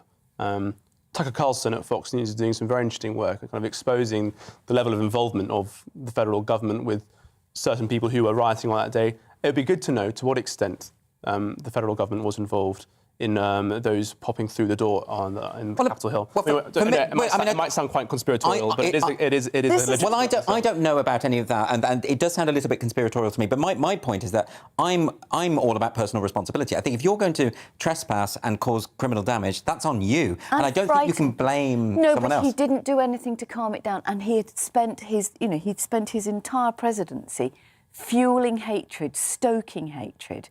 He was a president. But then why so many minorities vote for him when they have the second time to do so? Do you think that they're let's just fueled by hatred as well? Charlie, let's just take that point, because Sebastian Gorka made this point, which I think is a valid one, that all of a sudden you had phrases like white supremacist, racist, fascist, Nazi thrown around promiscuously and applied to some of the worst elements of the far right where it is applicable, but also more broadly and more commonly to people with whom it's absolutely got nothing to do with, and that does not help the situation. No, of course it doesn't, and I absolutely agree. It doesn't help the situation, but nor does somebody behaving like a spoilt child and behaving, as you said, like a bad loser. You know, where is the statesmanship? Where is the dignity? Where is the grace? You know, and this sort of attacking Sleepy Joe, it's just that sort of, it just denigrates politics to such a low level. Bill, I'm going to bring you in now. What do you make of this? Are you a fan of Trump? Do you think Trump should run again? Would you like him to run again? No, I'm not a particular fan of Donald Trump, and I think his presidency, you know, deeply flawed, and actually a lot of the promises that he claimed, you know, to make America great again, you know, weren't materialised, frankly. But the thing I just find astonishing, and I think it's true with, you know, what happened in Capitol Hill on January 6th last year, you know, was absolutely shocking. And actually, you know, Matthew Goodwin, University of Kent, who taught me, you know, had to effectively change his definition of Trump, because he originally insisted that, you know, Trump is not a fascist, claims about him, but then he had to rejig his definition to say actually what happened on January 6th, you know, fascist tendencies in kind of indirecting, you know, thousands of people to go into the democratic hub of the United States that's been around for hundreds of years. But the thing I just find astonishing when it comes to Gorka is, why is there this sudden obsession still about voter fraud? If Trump's going to have any chance of winning again in 2024, which I think would be absolutely astonishing if that were to even happen, they need to focus more on the record of the Democrats in office and Joe Biden, not personal attacks, because that's how Trump won last time, because of personal attacks against Donald Trump about him being an Islamophobe and a fascist and a racist and a xenophobe. And there's an awful lot to criticise with Joe Biden. I mean, Joe Biden has had an easy ride from the press. I think the only time I saw him getting grilled by the press was after Afghanistan. That was the only time, really, it ever happened. When he was running last time, he just kept himself locked away in a cupboard because he knew that, you know, he doesn't necessarily come across well when challenged. Charlie, I'm just going to come to you first now. What do you make of this? Well, I think people feel embarrassed to criticise or give strong questions to Joe Biden for various reasons that Mr. Gorka referred to earlier. That he doesn't seem fully with himself, and I think there's a level of kind of concern, but also it goes beyond that. There's kind of an allyship between elements of the media and Joe Biden. They don't want to question him too severely. But on the whole idea about Trump lacked the grace of a president, I mean, many people think he was the worst man in America, but he was also the funniest. I mean, I thought that Lion Ted was very funny. I like Low Energy Jeb. These pointed attacks, they might have been Charlie, he is. I admit they were good. I admit he's funny, but do we guy. Want him to be funny? Do we want the president to be funny? Yes, absolutely. There are only people who are distrusted and disliked more than journalists in the West are politicians, because they are the people who Donald Trump quite rightly prods and denigrates. Well, we've got our own version here, haven't we? We've got Boris Johnson, who thinks it's fine to be funny and glib and cavalier. And not take it seriously. But it's not even close to being the same. Isn't there something to be said, though? I mean, I'm quite old-fashioned like this. I like my politicians to be quite serious and boring in a way. I don't want, you know, I mean, Donald Trump calling Kim Jong-un fat or whatever. I just can't... Rocket Man. Kim Jong-un called him fat, and then he called him Rocket Man. And they met, and it was beautiful. It's stupid and it's childish. And I think, you know, we are living in a time, if you like, where you could compare it to, if you say Johnson is Churchill. Well, what happened after the Second World War? Attlee came in, Mr. Boring, because he recognised that the country needed rebuilding. So maybe Keir Starmer will do the same. Maybe Joe Biden was the same after Trump. We do have to move on. I just want one final word from Bill. I think there's a time for charismatic leadership and time for bureaucratic leadership. And while I think the crisis in the Republican Party is that while there are many possible contenders to succeed Trump as presidential nominee, you know, Nikki Haley, Ron DeSantis, they're still trailing way behind Donald Trump. Donald Trump has still got, you know, that endearing support among the American voters. Right, well, we could honestly go on for hours about this, but we do have to move on. Coming up, is laughter truly the best medicine? So after the break, we're going to be discussing how doctors will soon be dishing out some unconventional prescriptions. But first, the weather. It's time to remind ourselves there's always another winter. Canary Islands sponsors the weather. Looking ahead to tomorrow's weather, and the UK is looking wet with showers continuing in the south and rain arriving over Scotland. Showers will gradually fade over the southwest this evening, but it will remain windy overnight with strong gusts for many. It'll remain mild for the time of year. The southeast of England will also see some showers, but it will mostly remain dry with clear spells. It'll be mild but windy here. South Wales will also have a mostly dry night with some clear spells. An isolated shower remains possible, and it will be windy. Some blustery showers are likely to persist overnight for northwest England, with hail possible, but for many of us it will remain dry. It'll be windy, but mild here too. Showers will be more frequent over the northeast of England, where it will be mostly cloudy. It'll be mild for the time of year and rather windy for most. A band of rain and hill snow will edge southwards across Scotland overnight. It will be windy at times and cold for northern areas. Showers will persist over Northern Ireland overnight, with a more persistent band of rain arriving by the morning from the north.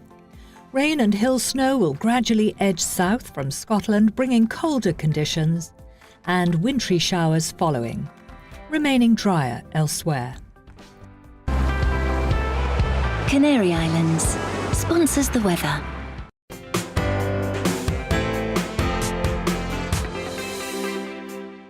Hello there, I'm Eamon. And I'm Isabel. And you're watching the GB News digital stream across the United Kingdom. And around the world. If you're here in the UK, you can also watch us on your TV screen. GB News is Freeview channel 236. On Sky, we're channel 515. 626 on Virgin Media. Just remember, you might need to retune your TV to watch the channel. Yeah, and if you are doing that, find out more about retuning by going to gbnews.uk.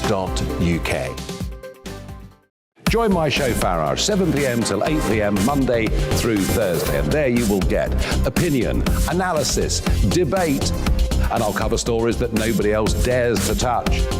And then for the last 15 minutes, talking pints. We're over a drink. We have a civilized conversation with someone. We very often disagree, but we do it in a grown-up way. Come and join me on Farage.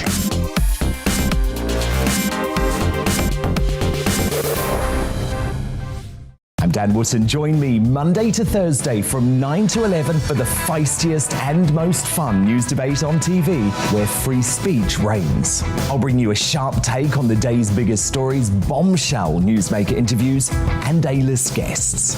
And I guarantee you, no spin, no bias, no censorship, and no reason to go to bed. That's Dan Wootton tonight, Monday to Thursdays from 9 on GB News.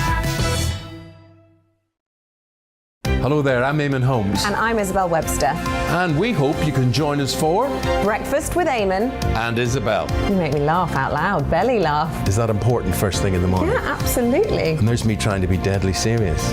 News is a serious business. Yeah, I have to rein you in sometimes. Well, it doesn't stop us laughing at it. It doesn't stop us having an opinion on what's going on. Yeah. And it certainly will not stop us reflecting what you think. Weekdays from 6 to 9:30 on GB News. My name is Andrew Doyle. Join me every Sunday evening at 7 p.m. for Free Speech Nation.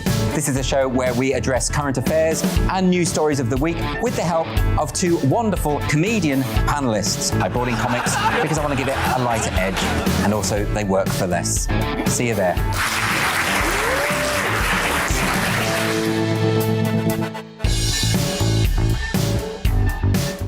Join me, Mark White, here on GB News. For more than 2 decades, I've been at the sharp end of reporting crime and security at home and abroad.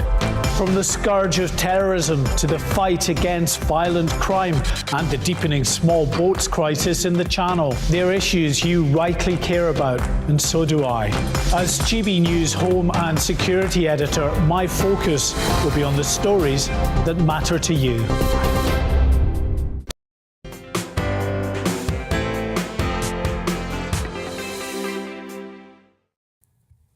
They do say that laughter is the best medicine, and now comedy courses are apparently to be prescribed on the NHS to help people see the funny side of their troubles.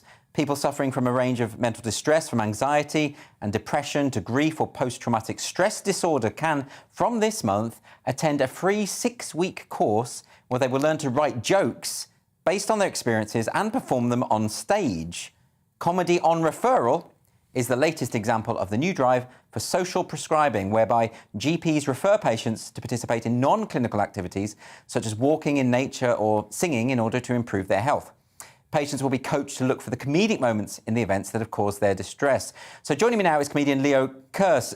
Leo, I'm astonished by this story because from what I understand it, they're actually going to bring comedians in to sort of help guide. I mean, comedians are the most prone to depression, the most narcissistic, borderline sociopathic people in the world. I mean, this is like taking a cookery course from Hannibal Lecter, isn't it? Yeah, and probably about as much fun. I mean, the one thing that worries me is whenever I see comedy courses advertised, they're never being taught by the best comedians. I mean, there's a couple. I think Jeff Innocent, who's an amazing comedian, runs a course, and Mike Gunn as well. But everybody else seems to be a shyster who hasn't made it in comedy and is looking for another source of income. So they teach comedy. I mean, I'm not sure who's teaching this course, so I'm not totally sure. But I mean, it seems we're always being told that the NHS is overstretched. There's not enough money for basic operations, so people are, we don't have enough beds for intensive care units, and people with coronavirus, their bodies are going to pile up in the streets. So why have they got spare money to spend on getting clowns to, teach people how to be a clown? That's not the core function of the NHS. I'm not entirely certain it's going to really help people deal with their trauma to have a circuit comedian come in and teach them how to write a joke. No, I can't imagine how this would work at all. I actually, on that topic, I did used to teach a stand-up course, but I won't take it personally. Well, they're proving my point perfectly. I actually had to stop because a joke that I told online made one of the group feel unsafe. And so they said they weren't renewing my contract. That's not even a joke. That did happen. So, it's very difficult to teach stand-up these days. But and how is this going to potentially work with... I understand this idea of... I mean, there's been things like drama therapy, theatre therapy, all sorts of therapy for people who are in difficult situations. But I think just keep comedians out of the building. Am I wrong? This is the thing that worries me about. So the Arts Council now recognise comedy as an art form, and I just feel it's the kiss of death for comedy, because once comedians have to become dependent on the government, dependent on basically the authorities, the apparatchiks in government, comedians have to become form fillers and tick the right boxes and explain how their comedy is of value. That's the opposite of what comedy should be. Comedy should be speaking truth to power. And comedy should be ridiculing power structures instead of being a part, instead of being enmeshed with these power structures. And also, as a taxpayer, I want to pay less tax. And I think one of the ways we do that is we don't waste tax on things like this. This isn't, we're not cutting tumours from people's brains here. It feels very frivolous. And I mean, maybe they can prove some sort of link, some sort of benefit, but I mean, I can't. I mean, I'm not a doctor, but I can't see off the top of my head how it's got a genuine, recognisable, objective medical value. I mean, I guess as a comedian, I should be delighted that there's finally a sort of public sector trough of money that I can get my snout into, but I think comedy should be unmeshed from the hierarchy, from the authorities. Yeah, but Leo, I mean, it might be counterproductive getting you into to teach comedy to patients, because you might say something like, "I'm sorry, you're just fundamentally not funny and not good at this," and that kind of criticism might tip them over the edge, right? But look, is it what you're saying, which is like this is just an extension of the way in which comedy in the comedy industry has become really an establishment force? I mean, isn't that where we're at now? It really has. I mean, if you look at people in the 80s, like Ben Elton, for example, they felt. I mean, I was very young, obviously, but they felt that they were criticising the power, criticising the government. They were anti-establishment. They were alternative comedians, and now that whole sort of wave of lefty comedy, sort of anti-Thatcher comedy. Now they're running things. Everything, tech, academia. The media, everything is pretty much systemically woke, and most people have left-wing values. I mean, there's a survey last year that found, or in fact 2 years ago, that found that like 75% of BBC comedians had professed a left-wing slant, and only 1% had a right-wing slant. So, I mean, in essence, of the ones that had a political opinion, 99% were left-wing.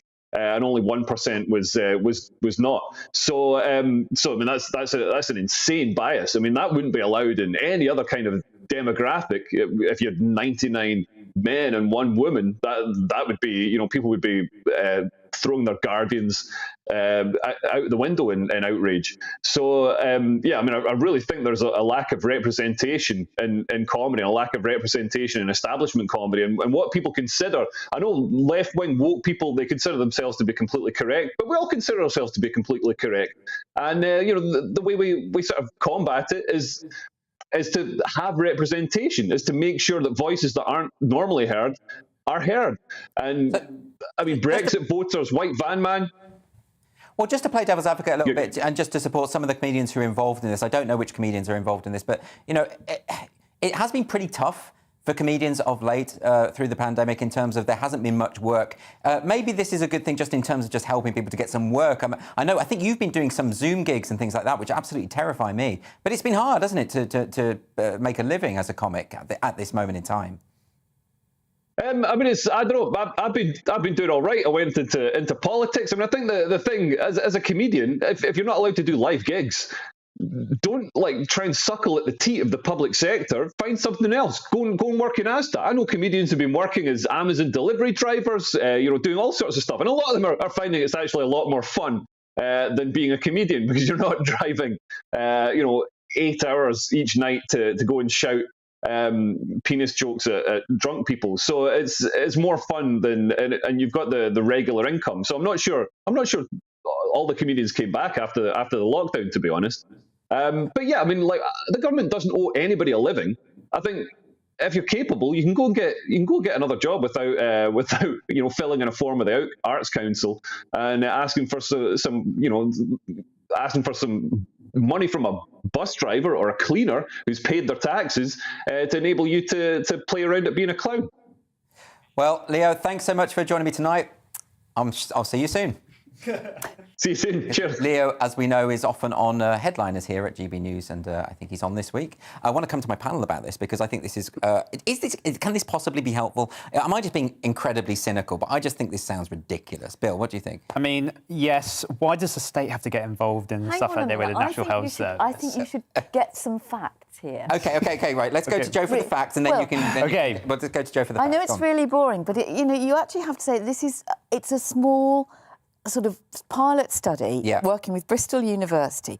It's not the idea that GPs across the country are sending everybody out to go and learn how to write jokes. No, but that's a funnier way of looking at it. I know it is, but it's not. It's not to say it can expand right. as well. And it's irresponsible, because actually there are some things where alternatives to taking drugs can be quite useful and could actually save the health service quite a lot of money. But this is really to do with psychology, isn't it? Yes, this isn't to do with the traditional role of how you approach the health of the patient. No, but it is about, actually you can say to somebody, go for a walk, get some exercise, lose some weight, maybe take up swimming, go, do this, that and the other. Whatever, you don't have to just go and get a prescription. Yeah, but I'm not sure telling someone that you need to find the lighter side of this, that's something we all know already, right? Everybody knows this. We know that this joking and humour is how we get on with life. Andrew, it's easy for you to say that. It's easy for us to say that sitting here right now. There will be people watching this programme who actually feel really miserable, really down, can't see the chink of light, the funny side, or can't actually. And I do think... It was great. Let's just go to Bill and then to Charlie on this one. I just want to get everyone's... No, I think the point I was trying to make is that I think rather than just having schemes like these, which I might be proven wrong, they might be great and actually have, actual health, social, physical benefits. But I think if really, there's so much material out there. That's a great thing about comedy, releases endorphins, relieves stress, can get you out of that negative frame of mind. And actually, a lot of comedy can touch on some of these difficult subjects and bring it to light. There's loads of material out there you can find, on the internet, go to a comedy night. And I don't think really a scheme like this, I do question actually what evidence or what conclusions it will come to. I'm going to come to Charlie because he's itching to come in here. I'm just very disappointed to hear from Joe that it's only a small pilot at one small university. After Live, Laugh, Love, my favourite phrase is laughter is the greatest medicine, and I firmly am in favour of this policy. Right. I would like to see it rolled out across hospitals. They're miserable places that people don't like going to, and if more comedians were involved in bringing some joy to the space, that'd be great. I can tell you, I can think of nothing worse than being in a hospital and having someone come in and do some slapstick and do some jokes. I just wouldn't want that happening. Depends who it is. Depends who the comedian is. That's the huge thing. If it's the kind of the comedians we tend to see nowadays who are looking for claps instead of laughs, then the last thing I'll be doing is admitting myself to hospital. But if they're actually good, then hey, bring it on. Well, yeah, but goods are very subjective. Anyway, that's comedy. Let's move on. Right, so next we're going to take a look at tomorrow's front pages with my panel, and that is all coming up after the break.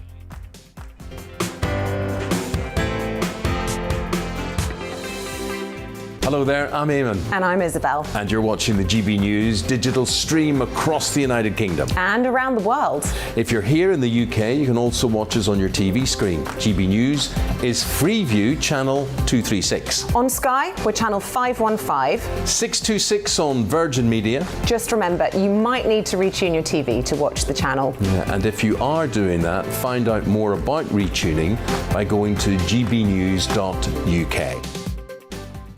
Join my show FAR 7 p.m. till 8 p.m. Monday through Thursday, and there you will get opinion, analysis, debate, and I'll cover stories that nobody else dares to touch.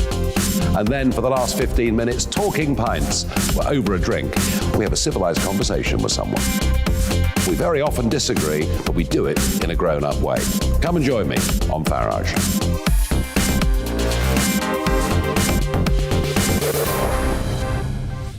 I'm Dan Wootton. Join me Monday to Thursday from 9 to 11 for the feistiest and most fun news debate on TV, where free speech reigns. I'll bring you a sharp take on the day's biggest stories, bombshell newsmaker interviews, and A-list guests. And I guarantee you, no spin, no bias, no censorship, and no reason to go to bed. That's Dan Wootton tonight, Monday to Thursdays from 9 on GB News. Hello there, I'm Eamon Holmes. And I'm Isabel Webster. And we hope you can join us for Breakfast with Eamon and Isabel. You make me laugh out loud, belly laugh. Is that important first thing in the morning? Yeah, absolutely. And there's me trying to be deadly serious. News is a serious business. Yeah, I have to rein you in sometimes. Well, it doesn't stop us laughing at it. It doesn't stop us having an opinion on what's going on. Yeah. And it certainly will not stop us reflecting what you think. Weekdays from 6 to 9:30 on GB News.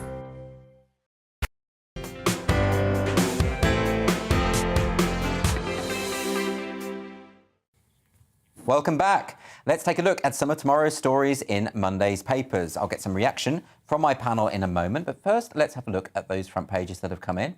The Telegraph reports that plans to force children to wear face masks in secondary schools have been hit by a backlash tonight from senior Conservatives, as figures showed a fall in the number of new COVID cases.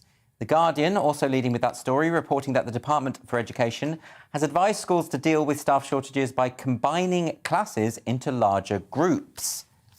Postcode lottery fuels child mental health crisis, leads The Independent. According to the paper, vulnerable children are waiting up to 3 years to access mental health care in some parts of the UK. The Eye is reporting that Boris Johnson is set to delay a decision on any further COVID-19 restrictions amid uncertainty over how hospitals are coping with the current wave of COVID-19 and the possible effects of Christmas mixing. Onto the Mirror now. It's also leading with that story, headlining NHS crisis as staff hit by illness, and is fighting a staffing meltdown. More NHS news on the Express front cover as it reports Boris holding his nerve as NHS feels the strain. And elsewhere on that front page, there's a picture of the Queen and her devoted lady-in-waiting, Lady Farnham, whose death was announced today. On the Mail front page, we've got pressure piles on PM over energy bill crisis. The paper reports that Boris Johnson was last night urged to tackle the cost of living emergency and save families from soaring energy bills.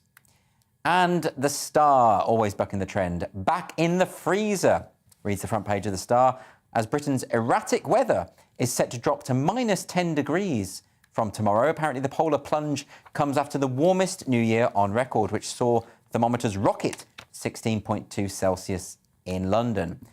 OK, I'm going to bring my panel in here about this COVID story, about masks in schools. Do we have any strong feelings about this, Charlie? I think opposed, I think, first and foremost. Not a positive story, not a happy story to be seeing. Now that every single vulnerable person in this country has been offered so many jabs, the idea that we need to be bringing in sort of stringent measures on people who just generally speaking aren't going to be affected by this in the lightest way, it seems way over the board, way over the top. So where is this coming from then? I mean, this is what I don't understand, is the government has always been talking about following the science. We know that these children are not at risk. We know that the vast majority of people have antibodies, are vaccinated. Right. The vast majority of vulnerable people are triple vaccinated. They've had the booster. So I don't really understand what this policy is intended to do. Well, I think they see that schools are kind of clusters of spreading the virus, right? And so they rush to the first policy prescription that we have for dealing with the spread, which is masks. That'll be the general consensus, I think. But more broadly, I think there is a concern about following the science in the last month or so. We've seen kind of some quite bizarre and outspoken moments from some of the scientists involved in providing that information, talking about how they're dealing with the data, and it's making people quite concerned. Well, this is what, I mean, it goes back to what we were talking about earlier about conspiratorial thinking. I mean, when you see the sage scientists getting into that conversation with Fraser Nelson and the Spectator and admitting that they're only modelling for worst-case scenario because that's what they were asked to do, you sort of think, what's going on here? And this does feed conspiracy theories, surely, Jo, doesn't it? Yeah, absolutely, and it's not helpful at all. I mean, you know, the government has had plenty of time to think about what they're going to do in schools, and the biggest single thing would be to improve ventilation. So what have they come up with? 7,000 ventilators. Well, that doesn't even begin to scratch the surface of schools, because a lot of schools haven't got windows that you can open. No, that's true. You know, particularly newer ones, they're all sort of hermetically sealed. So there's a lot of stuff that could be done. This is a bit of a sort of a quick fix. There are issues around kids who obviously are too young to have been vaccinated, taking the vaccine home and infecting somebody else. I mean, there are people... But the vaccine doesn't stop you being infected, of course. No, I know it doesn't. But if you're taking it home to somebody who's got some, you know, their immunity is compromised for some other reason. But it's also this thing of all the time we're going round and everybody's testing and then they're having to isolate. Yes. And I think there's a bigger question here, which I suspect we'll come on to as we talk about, you know, whether Boris Johnson's going to renew precautions or restrictions. If you're going to have to take that much time off, that obviously then has an effect on teachers, and that has an effect on staff, and then that in turn has an effect on schools. I don't think people understand how much work kids have missed and how difficult it is to catch them up. You know, I mean, when I was a teacher, if someone missed a couple of weeks, it was actually very serious in terms of getting them up to speed. It's a bit of a nightmare. And teachers have worked their socks off. Yeah. To keep kids, you know, and there are kids at risk, there are kids learning, there are kids who've missed exams. It's been absolutely dreadful, and that's not just secondary school. No, and if we're going to be in a situation where someone tests positive and then the whole class has to have time off. Exactly. Do you remember when there were kids faking lateral flow tests in order to spike? Because inevitably that's going to happen. Bill, what do you think? No, I think you touched on a very important point there, Andrew, about children, because I think, you know, we can look at much of the evidence as we want around transmissibility, severity, spreading on to others as well. But really, you've got to think of the children in this scenario. Having, you know, to wear a face mask for 7-8 hours a day in a classroom, you know, over long term could be absolutely detrimental to children's development, particularly when it comes to, you know, understanding like facial emotions, for instance, and expression. And also, it's terrible. And it's also degrading their confidence. And if you think about various reports, particularly from Ofsted and Ofqual, about the development and regression of children during the pandemic in their education, you know, their literary skills, their mathematics skills. Combine that now with, you know, degrading social interaction and social skills, and what's going to do for the children in the future? I really worry that we're at risk of creating another lost generation. I mean, have there been studies into what this could lead to, or has anyone weighed up the benefits against the costs? I mean, has anyone actually worked out whether this will make a difference to the transmissibility of the virus, for instance? Well, they've said that they're only recommending it until the 26th of January. Right. So they're obviously waiting for new data to come through. Yes. And everything will take 2 weeks. So, that, you know, we've had the mixing of families or whatever over the Christmas period, coupled with the school holidays. So that then allows you a bit of time. Yes. But, you know, for the teachers and the schools, why announce this 2 days before the schools go back? I don't understand I mean, it's just ridiculous, and it's got the sign of desperation. We must do something. Oh, I know. Let's use masks. It doesn't feel very thought through. I mean, I take your point about immunocompromised people, or the elderly, or the vulnerable, but I keep coming back to this point that you know we all are aware of the risks of the virus if you are immunocompromised. Can we not take responsibility for ourselves to shield ourselves? Why do we have to mask up the generation who will not be affected by this, who are at such low risk? What's the point of this, Charlie? Well, I think asking anyone who is vulnerable to hide for the rest of their lives because they might have children in the home is probably a step too far and a bit harsh. But really, after 3 vaccines, those people should be much more likely to be safer by now, especially with a milder variant. So the risk there should drastically reduce. Isn't that the key point? That we know the science is in on this. Right. We know that this is a very mild variant. We know that it's you know. So that should surely be the end of the. Yes. But this is totally, as Joe rightly points out, being seen to be doing something in order to deal with this kind of concern, spiking concern about the rising cases of the virus, and especially from schools. So that's not all. And so, if this is just political gesture politics, is this are they partly responsible for this? Insofar as I think the government did an awful lot to stoke fear as part of their strategy early on. In other words, let's scare people into complicity, right? Yes. And now it's very difficult to unpick that and unravel that, because I think people are going to be terrified. And if you're seen to be doing something like this, maybe it appeases that. Joe? No, well, I think they've lost the argument, to be perfectly honest with you. I think people were really frightened when it first, if you think back to a year ago, I think people were absolutely terrified. And that's why, there were, in fact, in Canterbury, there was a piece of graffiti which said, "Lockdown now, Boris," in March. And you just sort of think, OK, but we've had go out to eat out. Whoa, surge in coronavirus. We've had nonsense with PPE equipment for medical staff, health staff, care staff.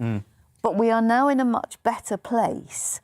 But we still haven't got anybody sensible in government looking at how because what they really need to be doing is working out how you manage it so we learn to live with it. Well, this is what Theresa May's been saying, of course, as well. And sensibly. So you don't use words like restrictions, you talk about precautions. Exactly. You encourage use of masks on public transport, obviously, or where there's lots of crowded people. You at schools, it should be up to the schools to decide how to work it. Well, the reality is we are going to have to live with this. This is just the way it is. And at least now we have this milder variant. Just going to come to you, Bill, because I want to hear your views on No, because I think, importantly, as Joe attests, the risk compared to this time last year is not the same, particularly when it comes to the Omicron variant. And Boris Johnson talks a lot about personal responsibility that people need to take, which obviously has a lot of... Great lot of experience. Exactly. But if you look at children, the ONS statistics before Christmas, parents said that half of children have at least had 1 dose of vaccines, sort of 12 to 15-year-olds. Also, the risk to children, minimal. I think it's the chance of a child getting coronavirus and then going into intensive care, I think 1 in 50,000. And also with schools, and my mum knows this because she's a teacher, is that you have to do regular testing when you go into schools. So if you have that all in place and you have, mitigations in place also if, let's say, there's a spread in a class and you suddenly have to go remote for 2 weeks in order to, contain that spread, then they're much more prepared for that. But the risks of coronavirus is not the same. And I think the government are risking, staying in this continuous bubble, like you said, Joe, about just going in circles, when really we have to start, like as Theresa May rightly said, start living with coronavirus like it's a flu or like a common illness. Final thought for Charlie, because I think you wanted to get in there. Well, just on a more general point, if we are really concerned about children's development and their mental health, then maybe they spend less time in schools in general. I think, you describe them as hermetically sealed. They're incredibly violent and often quite nasty places. And we found that actually children's... schools? Yeah, schools. Children's mental health rose quite a lot actually during the pandemic when they weren't going to school and often suffering from an egregious fate. Are you serious? Yeah, serious. Yeah, so studies in the US have found that lots of children found that their well-being rose when schools were locked down. Oh, children are social beasts. Surely they need to interact. No, they're happier playing video games than they are maybe risking being bullied. That's very sad. Maybe some children's mental health has improved during the pandemic, but be very surprised. Suicide rates went down among children, perhaps, during the pandemic as well. I mean, all these things matter. Joe, do you want to counter that before we move on? Well, I mean, I would like to see the evidence. Yeah, sure, by all means. Personally. Yeah, come in here with your stats. You haven't got the actual... From America. Solid, from America, of all places. We're going to move on to this story now, which is the front cover of the Daily Mail, and this is an interesting one about the energy bill crisis. And looking at some of the figures... in terms of how much this is going to soar. Oh. I mean, and again, we come back to this point of perhaps the government aren't really in touch with ordinary people, because it's not just a bit of a hike and you have to save a bit more money for it. It's actually, it could be the difference from being on the poverty line. It's really that extreme, isn't it, Yeah, Joe? it's absolutely appalling. And, again, this is something that they've seen coming. They've got no plans. They're not saying anything to assuage people's fears. We saw letters in the papers over the weekend from former ministers, including Esther McVey and various others, saying, you've got to do something. Yeah. This is going to be, for very many people, the difference between eating or heating. Yeah. And it's really, really... Because it isn't just a couple of quid. This is bills... It's thousands. Trebling. It's incredible. I mean, I know, because the company I was with before went bust. They were the ones that went bust. Yeah. So I've now been taken into somebody else. I mean, it's 3 times what it was before. I did ask Edwina Currie about this earlier, that there are ways to implement caps on these kind of things. Yeah. Why is that not being... Why has it not been sorted before, actually? Because it does feel like everyone's leaving this a little bit late. Bill, what do you think? No, I think it is, and I think the price cap has been actually very criticised, particularly by... And that is beneficial for the energy companies because essentially it keeps them alive. Yeah. Unfortunately, that's not the case. A lot of them have been having to shut shop because of increase in prices and loss of customers. But I think the cap is one thing. But the other thing also is that what we're seeing with the current energy crisis is that some of it is out of the government's control in many ways because of what we're seeing around Europe. If we talk about energy costs in Britain, look at what's happening in countries like France, Switzerland, Austria, where prices are through the roof.